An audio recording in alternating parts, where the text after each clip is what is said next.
親北京、親政權人士把持嘅港大最高決策機關校務委員會，將港大百年聲譽一鋪清袋，引起2000師生喺校內靜默遊行，抗議制度暴力凌駕明德格物。校委會為抵制反對聲音，上個月底會議通過委任已經退休16年嘅殿堂級學者港大前副校長楊子之擔任校委，意圖撲火。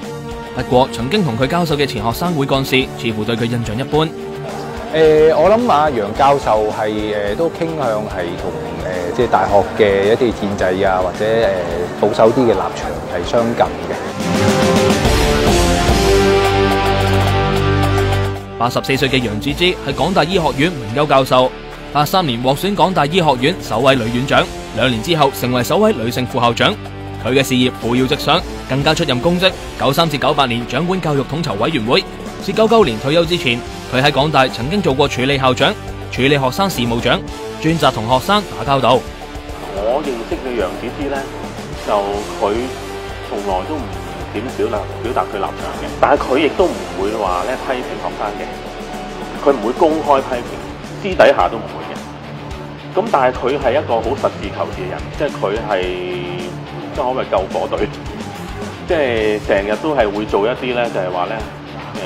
處理啲好棘手嘅問題嘅。咁佢係會比較親政府嘅嚇，但係佢親政府得嚟咧，佢就係會比較上係會持平啲咯，即係公眾形象會好啲咯。即係楊子之佢出翻嚟做校委咧，其實係唔係好尋常嘅，因為咧佢每一次出嚟咧，其實都係港大都有大嘅事件發生嘅。港大校委會將會面對一啲可引發災難嘅決議，包括處理校委會主席人選、重新物色副校長、冇靠山嘅校長馬斐森去留問題。